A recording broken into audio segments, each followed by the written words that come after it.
વિદેશી ડિગ્રી માટે લાખો રૂપિયા ખર્ચીને વિદેશ જવાની જરૂર નહીં પડે, કારણ કે વિશ્વની ટોચની યુનિવર્સિટીઓ હવે ભારતમાં જ પોતાનું કેમ્પસ શરૂ કરવા જઈ રહી છે. કેન્દ્ર સરકારે અત્યાર સુધીમાં 15 વિદેશી યુનિવર્સિટીઓને ભારતમાં કેમ્પસ શરૂ કરવાની મંજૂરી આપી છે, જેમાં મોટા ભાગની યુનિવર્સિટીઓ આ વર્ષ ઓગસ્ટથી પ્રથમ બેચ શરૂ કરશે.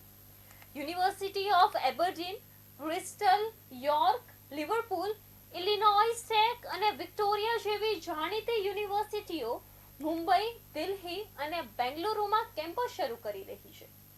વિદ્યાર્થીઓને વિદેશ જેવી જ ડિગ્રી, આંતરરાષ્ટ્રીય ફેકલ્ટી, વૈશ્વિક અભ્યાસક્રમ અને 1 થી 2 સેમેસ્ટર વિદેશમાં ભણવાની તક પણ મળશે.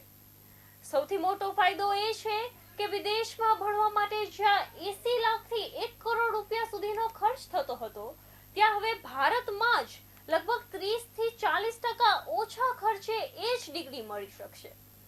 એઆઈ, કમ્પ્યુટર સાયન્સ અને સ્ટેમ જેવા ભવિષ્યના કોર્સ પર ખાસ ભાર મૂકવામાં આવશે, જ્યારે હજારો વિદ્યાર્થીઓને સ્કોલરશિપનો લાભ પણ મળશે.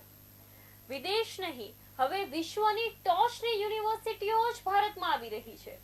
શું આ નિર્ણય ભારતીય વિદ્યાર્થીઓ માટે ઉચ્ચ શિક્ષણમાં સૌથી મોટો બદલાવ સાબિત થશે?